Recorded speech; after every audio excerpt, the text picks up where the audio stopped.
اللہ کریم نے ارشاد فرمایا وما ارسلناک الا رحمۃ للعالمین، اے محبوب ہم نے آپ کو سارے جہانوں کے لیے رحمت بنا کر بھیجا ہے۔ کتنی سعادت کی بات کہ آقا کریم صلی اللہ علیہ وسلم سارے جہانوں کے لیے، ایک جہان کے لیے نہیں، سارے جہانوں کے لیے حضور رحمت ہے، سارے جہانوں کے لیے۔ اور مخلوقات میں سے کسی ایک مخلوق کے لیے رحمت نہیں، ساری مخلوقات کے لیے حضور رحمت ہیں۔ اور صرف زمین والوں کے لیے حضور رحمت نہیں، بلکہ آسمان والوں کے لیے بھی حضور رحمت ہے۔ صرف مشرق والوں کے لیے نہیں، بلکہ مغرب والوں کے لیے بھی حضور رحمت ہے۔ جتنا انبیاء دنیا کے اندر آئے، جتنا انبیاء دنیا کے اندر آئے، سارے نبی اللہ کی طرف سے اپنی اپنی امت کے لیے رحمت ہے۔ سارے انبیاء اپنی اپنی امت کے لیے رحمت ہیں۔ جتنا انبیاء دنیا کے اندر آئے، نبی کا دنیا میں آنا اللہ کی طرف سے ایک رحمت ہے۔ جتنا انبیاء دنیا کے اندر آئے، ہر نبی اپنی اپنی امت کے لیے رحمت تھا۔ ہر نبی اپنی اپنی امت کے لیے رحمت، ہر نبی اپنے اپنے خاص علاقے کے لیے، خاص شہریہ قصبے کے لیے نبی رحمت۔ لیکن میرے کریم آقا صلی اللہ علیہ وسلم جب اللہ کی طرف سے رحمت بن کر آئے، اور اللہ کریم نے خود بیان فرمایا وما ارسلناک الا رحمۃ للعالمین، باقی انبیاء آئے تو وہ اپنی اپنی امت کے لیے رحمت بن کر آئے، لیکن جب میرے کریم آقا صلی اللہ علیہ وسلم دنیا میں تشریف لائے تو میرے کریم آقا صرف اپنی امت کے لیے رحمت بن کر نہیں آئے، وما ارسلناک الا رحمۃ للعالمین، حضور ساری امتوں کے لیے اور سارے جہانوں کے لیے رحمت بن کر آئے۔ سارے جہانوں کے لیے رحمت۔ عالمین عالم کی جمع ہے، اور عالم کہتے ہیں ایک جہان کو، اور عالمین عالم کی جمع ہے۔ عالمین مانے جہان۔ کتنے جہان علماء نے بیان کیا، کسی نے لکھا 18,000 عالم ہیں۔ 18,000 عالم، 18,000 عالم گنتی کریں، 18,000 عالم کے لیے حضور رحمت ہے۔ اور ہم مسلمانوں کے لیے خوش بختی، سعادت مندی، ہم مسلمانوں کے لیے، کلمہ پڑھنے والوں کے لیے، دائرہ اسلام میں داخل ہونے والوں کے لیے سعادت یہ ہے کہ آقا کریم صلی اللہ علیہ وسلم مسلمانوں کے لیے رحمت ہیں۔ دنیا میں بھی رحمت ہے، قبر میں بھی رحمت ہے، حشر میں بھی رحمت ہے۔ حالانکہ حضور کافروں کے لیے بھی رحمت ہے، کافروں کے لیے۔ اس کی علامت کیا ہے؟ کافروں کے لیے حضور رحمت ہے، اس کی علامت کیا ہے؟ اس کی نشانی کیا ہے کہ حضور کافروں کے لیے بھی رحمت؟ اس کی علامت یہ ہے وَأَنْتَ فِيهِمْ وَمَا كَانَ اللَّهُ لِيُعَذِّبَهُمْ وَأَنْتَ فِيهِمْ۔ قرآن کہتا ہے کہ اے محبوب تو بھی اس میں موجود ہے، پھر بھی عذاب بھیجوں؟ تو آقا کریم صلی اللہ علیہ وسلم کے ہونے سے کافر بھی عذاب سے بچ گئے، تو یہ علامت ہے کہ حضور کافروں کے لیے بھی رحمت ہے، حضور کافروں کے لیے بھی رحمت ہے۔ لیکن مسلمان کے لیے رحمت اور کافروں کے لیے رحمت، اس رحمت کے اندر فرق یہ ہے، کافروں کے لیے حضور رحمت ہے تو صرف اور صرف دنیا میں حضور رحمت ہے۔ توجہ چاہتا ہوں، بات کو سمجھنے کی کوشش کیجئے۔ کافروں کے لیے حضور رحمت ہے تو حضور صرف اور صرف کافروں کے لیے دنیا میں رحمت ہے، صرف اور صرف دنیا میں رحمت۔ لیکن مسلمانوں کے لیے حضور رحمت دنیا میں بھی رحمت ہے، قبر میں بھی رحمت ہے، حشر میں بھی رحمت ہے۔ اللہ اکبر۔ یہ سعادت اصل میں کلمہ طیبہ پڑھنے کا، یہ دائرہ اسلام میں داخل ہونے کا مقصد، اللہ اکبر، یہ فائدہ کیا کہ کریم صلی اللہ علیہ وسلم ہم مسلمانوں کے لیے رحمت. اللہ اکبر. حضرت جبرائیل علیہ السلام تھے نا، جب میرے کریم آقا صلی اللہ علیہ وسلم پر جب یہ آیت مبارکہ نازل ہوئی وما ارسلناک الا رحمتا للعالمین، تو ایک موقع پر میرے کریم آقا صلی اللہ علیہ وسلم نے جبرائیل سے پوچھا، جبرائیل سے حضور نے پوچھا، اے جبرائیل کیا تجھے بھی میری رحمت سے حصہ ملا ہے؟ میرے کریم آقا صلی اللہ علیہ وسلم اس فرشتے سے پوچھ رہے ہیں جو سارے فرشتوں کا سردار ہے، اور وہ آسمانوں پر متعین ہے، وہی رہتا ہے، انبیاء کے پاس وہی لاتا ہے، اور وہ فرشتہ جس کی زندگی بھی پاکیزہ، جن کی عبادت بھی پاکیزگی، اور جس کی تسبیح و تہلیل بھی پاکیزہ ہر لحاظ سے، تو اس فرشتے سے، فرشتوں کے سردار سے، جبرائیل سے میرے کریم آقا صلی اللہ علیہ وسلم پوچھ رہے، جبرائیل میری رحمت سے بھی تجھے کچھ حصہ ملا ہے؟ جبرائیل علیہ السلام نے عرض کیا، یا رسول اللہ صلی اللہ علیہ وسلم، ہاں مجھے بھی آپ کی رحمت سے حصہ ملا ہے. اللہ اکبر. اب دیکھیے کہ باقی انبیاء جو رحمت بن کر آئے، اس رحمت میں، اور جو میرے کریم آقا صلی اللہ علیہ وسلم رحمت بن کر آئے، اس رحمت میں کیا فرق ہے اور کتنا فرق ہے. وہ بھی انبیاء تھے، ہم مانتے ہیں، ہمارا ایمان ہے، باقی انبیاء کو ماننا ہمارا ایمان ہے.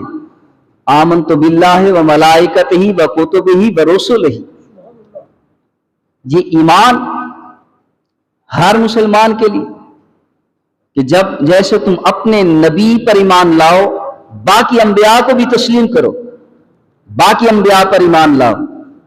ہم سارے انبیاء کو مانتے ہیں، لیکن آقا کریم صلی اللہ علیہ وسلم کے رحمت ہونے کے حوالے سے عرض کر رہا ہوں، یہ فرق صرف میں بیان نہیں کر رہا، بلکہ قرآن کریم خود راستہ بتا رہا ہے. اس کا پھر کیا مطلب بنتا ہے؟ تلک الرسل فضلنا بعضهم علی بعض. کیا مطلب ہے ایسا؟ اللہ نے فرمایا یہ رسول ہیں، یہ انبیاء ہیں، یہ میرے پیارے رسول ہیں، ان میں سے ہم نے بعض کو بعض پر فضیلت دی ہے. تو پتہ چلا کہ سارے انبیاء مقام و مرتبے میں برابر نہیں، نبی ضرور ہیں سارے، اور ان میں سے کچھ رسول کا مقام نبی سے زیادہ ہے. لیکن جتنے بھی نبی ہیں دنیا کے اندر آئے، سارے نبی، نبوت تو سب کو عطا ہوئی، 1,24,000 کم و بیش انبیاء، لیکن مقام نبوت کے حوالے سے سارے برابر نہیں. تلک الرسل فضلنا بعضهم علی بعض. اللہ نے فرمایا ہم نے بعض انبیاء کو بعض انبیاء پر فضیلت دی ہے. تو فضیلت کے حوالے سے عرض کر رہا ہوں، باقی انبیاء بھی رحمت، اور میرے کریم آقا صلی اللہ علیہ وسلم بھی رحمت. اور حضور کی رحمت کے بارے میں تو خود اللہ کریم نے ذکر فرمایا نا قرآن کے اندر، حضور کی رحمت کے بارے میں، میرے کریم آقا کی رحمت کے بارے میں اللہ کریم نے خود بیان فرمایا، وما ارسلناک الا رحمتا للعالمین. تو حضور سارے جہانوں کے لیے رحمت، اور سارے انبیاء بھی رحمت. تو یہ رحمت کیا کہ کریم صلی اللہ علیہ وسلم سارے جہانوں کے لیے. ان رحمت کے اندر فرق یہ ہے کہ باقی انبیاء صرف اور صرف اپنی امت کے لیے رحمت بن کر آئے، اور میرے کریم آقا صلی اللہ علیہ وسلم سارے جہانوں کے لیے رحمت بن کر آئے. جب میرے کریم آقا نے پوچھا جبرائیل سے، جبرائیل میری رحمت سے بھی تجھے کچھ حصہ ملا؟ تو جبرائیل نے عرض کیا، یا رسول اللہ صلی اللہ علیہ وسلم، آپ کی رحمت سے مجھے حصہ ملا ہے، مجھے حصہ ملا. یا رسول اللہ جتنا انبیاء دنیا کے اندر آئے، ہر نبی کے پاس میں وحی لے کر گیا، اور بڑے اعلیٰ مقام پر میں نے اللہ کی بارگاہ میں سجدے کیے، بڑے عظیم سجدے کیے ہیں، بڑے عظیم سجدے کیے ہیں، اور بڑی عظیم عبادت کی ہے، تسبیح و تہلیل کی ہے، تقدیس بیان کی ہے. بڑی عبادتیں کی ہیں، اور ہر قدم پر اور ہر موڑ پر میں ڈرتا رہا۔ توجہ چاہتا ہوں، جبرائیل کو حصہ حضور کی رحمت سے کیسے ملا؟ توجہ چاہتا ہوں، قابل غور طلب یہ بات ہے۔ یا رسول اللہ صلی اللہ علیہ وسلم، میں ہر نبی کے پاس وحی لے کر گیا، اور بڑے بڑے عظیم سجدے اور عظیم عظیم جگہوں پر میں نے بڑے بڑے عظیم سجدے کیے ہیں، لیکن قدم قدم پر ہر موڑ پر میں رب سے ڈرتا رہا کہ کہیں کسی مقام پر کوئی بے ادبی نہ ہو جائے، کسی مقام پر کوئی ایسی بات نہ ہو جائے کہ میرا انجام بھی اسی طرح ہو جس طرح شیطان کا ہوا ہے۔ میں ساری زندگی ڈرتا رہا۔ یا رسول اللہ، جب آپ پر قرآن نازل ہوا اور قرآن کی آیہ مبارکہ نازل ہوئی، ذی قوۃ عند ذی العرش مکین مطاع ثم امین، جب قرآن کی یہ آیت نازل ہوئی، اس آیت کے نازل ہونے کے بعد مجھے یقین ہو گیا کہ میرا جب بھی خاتمہ ہوگا خاتمہ بالخیر ہوگا۔ اس آیت کے نازل ہونے کے بعد اب مجھے کوئی خوف نہیں رہا، کوئی ڈر نہیں رہا، میرا دل اس خوف اور ڈر سے خالی ہو گیا ہے۔ یا رسول اللہ، آپ کی رحمت سے یہ جو مجھے حصہ ملا ہے میرے لیے یہی کافی ہے، میرے لیے یہی کافی ہے۔ تو سامعین محترم، جبرائیل کو بھی حضور کی رحمت سے حصہ ملا۔ ہم سب خوش نصیب ہیں، جتنے بھی گناہگار ہیں، جتنے بھی سیاہکار ہیں، جتنے بھی ہم خطا کار ہیں، لیکن آقا کریم صلی اللہ علیہ وسلم کی رحمت کے صدقے اللہ کی رحمت ہم سب پر ہو رہی ہے۔ سامعین محترم، مولانا رومی نے لکھا، مولانا رومی نے ایک واقعہ لکھا کہ ایک قافلہ ایک جنگل میں وادیوں میں پہاڑوں کے ساتھ ایک قافلہ موجود تھا۔ پانی نہ ملنے کی وجہ سے وہ قافلہ بے چین بے قرار تھا، مایوس ہو چکا تھا۔ وہ موت و حیات کے درمیان کشمکش تھا، زندگی اور موت کی کشمکش میں تھا۔ میرے کریم آقا صلی اللہ علیہ وسلم کا وہاں سے گزر ہوا، دیکھا کہ یہ سارے قافلے والے بے چین ہیں، پریشان ہیں، مایوس ہو چکے ہیں۔ تو میرے کریم آقا صلی اللہ علیہ وسلم نے فرمایا کہ کچھ تھوڑا سا پانی ہے تمہارے پاس؟ لوگوں نے عرض کیا حضور ہمارے پاس کچھ نہیں۔ اب دیکھیے کہ بلال حبشی تو مسلمان بعد میں ہوا ہے، میرے کریم آقا صلی اللہ علیہ وسلم اس کو پہلے کیسے جانتے ہیں؟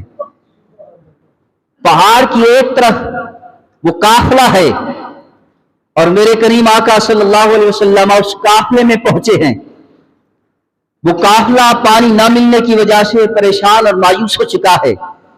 میرے کریم آقا صلی اللہ علیہ وسلم نے فرمایا ان قافلے والوں میں سے کچھ لوگ پہاڑ کی دوسری جانب چلے جائیں، ایک حبشی آ رہا ہے۔ اللہ اکبر ہے۔ میرے کریم آقا کو کس نے بتایا؟ میرے کریم آقا ہیں پہاڑ کی اس جانب۔ پہاڑ ہوتا ہے، کوئی دیوار نہیں ہے، کوئی درمیان کے اندر کوئی باغ نہیں ہے، پہاڑ کا نام ہے۔ پہاڑ کی ایک طرف میرے آقا ہیں اور فرما رہے ہیں پریشان نہ ہو، کچھ لوگ چلے جائیں۔ پہاڑ کی دوسری جانب ایک حبشی آ رہا ہے، اس کے پاس مشکیزہ ہے، وہ مشکیزہ اس حبشی کو میرے پاس لے آؤ، اگر وہ نہ آئے تو اسے پکڑ کر لے آؤ۔ صحابہ کرام میں سے چلے گئے۔ وہ شخص جب پہاڑ کی دوسری جانب گئے تو وہی حبشی جا رہا تھا۔ لوگ اس کے قریب گئے اور اسے ملے، ملاقات کی اور کہا تجھے اللہ کے نبی بلاتے ہیں۔ صحابہ نے حضور کی تعریف کی، نورانی چہرے والے ہیں، چمکدار چہرے والے ہیں، سونے خوبصورت چہرے والے ہیں، اللہ کے نبی ہیں، امام الانبیاء ہیں۔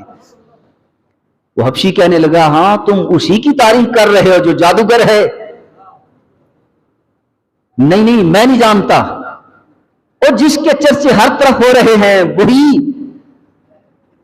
اللہ اکبر، اس نے منع کیا میں نہیں جانتا، میں جاتا بھی نہیں۔ تو جتنے لوگ اسے ملنے کے لیے گئے تھے وہ سارے پکڑ کے حضور کی خدمت میں لے آئے. جب وہ شخص وہ حبشی حضور کی بارگاہ میں پہنچا تو سہما ہوا تھا, ڈرا ہوا تھا, خوف سے تھا. میرے کریم آقا صلی اللہ علیہ وسلم نے فرمایا گھبراؤ مت, اب آ گئے ہو نا میرے پاس, ڈرنا مت, ڈرنے کی بات اب نہیں ہے. اس لیے کیوں ڈرنے کی بات نہیں؟ اس لیے وما ارسلناک الا رحمت للعالمین. اللہ اکبر. میرے کریم آقا صلی اللہ علیہ وسلم نے وہ مشکیزہ لیا اور اس میں کچھ میرے کریم آقا نے دم کر کے فرمایا. اس کے بعد حضور نے فرمایا کہ جتنے بھی صحابہ ہیں وہ آئیں باری باری اور اس مشکیزے سے پیتے رہیں. سارے صحابہ سیر ہو گئے, مشکیزے کے پانی میں کوئی فرق اور کمی نہ آئی. اس کے بعد میرے کریم آقا نے اس حبشی کے چہرے پر ہاتھ پھیرا. جیسے حضور نے ہاتھ پھیرا تو حبشی کا چہرہ سفید ہو گیا, روشن ہو گیا. اس کے بعد حضور نے اجازت دے دی, پانی میں کمی نہ تھی. یہ تو معجزہ تھا نا میرے کریم آقا کا. تو حضور نے فرمایا اجازت دے دی اسے, اب جاؤ یہ مشکیزہ بھی لے جاؤ, چلے جاؤ. پہلے وہ ڈر رہا تھا کہ کہیں میرا مالک مجھے مارے نہ, مشکیزہ اس کے لیے بھر کے جا رہا ہوں. حضور نے فرمایا گھبراؤ مت, میں جانوں اور تیرا مالک جانے. جب سارے صحابہ نے پانی پی لیا, کوئی فرق پانی میں نہ آیا, کوئی کمی نہ آئی, تو وہ حبشی جب آیا تھا حضور کی خدمت میں تو چہرہ سیاہ تھا. جب حضور نے اپنا ہاتھ مبارک پھیرا تو چہرہ روشن ہو گیا. اب وہ جا رہا ہے اپنے مالک کے پاس اسی چہرے سے جس چہرے کو حضور نے صاف کیا, روشن کیا. جب وہ اپنے مالک کے پاس پہنچا نا, مشکیزہ سامنے رکھا. حبشی تو وہ تھا نا جس کا چہرہ سیاہ تھا, لیکن اب تو اس کا چہرہ سفید ہو چکا ہے, روشن ہو چکا ہے. جیسے مالک کے سامنے اس نے مشکیزہ رکھا, اس کے مالک نے جب حبشی کے چہرے پر دیکھا تو پہچان نہ سکا یہ وہی حبشی ہے یا کوئی اور ہے. اس مالک نے کہا کہ تو کون ہے؟ مالک نے کہا تو کون ہے؟ تو حبشی نے کہا میں آپ کا غلام حبشی ہوں. تو مالک نے کہا جو میرا حبشی غلام تھا وہ تو سیاہ تھا. اب حبشی نے جواب دیا کہ میں ضرور سیاہ ہوتا, لیکن میرا چہرہ اب روشن ہو گیا ہے, سفید ہو گیا ہے, اور اس نے روشن کیا جس نے سارے جہان کو روشن کیا ہوا. جب اس حبشی نے سارا واقعہ سنایا تو مالک بھی دوڑ کر حضور کی خدمت میں آیا اور دائرہ اسلام میں داخل ہو گیا.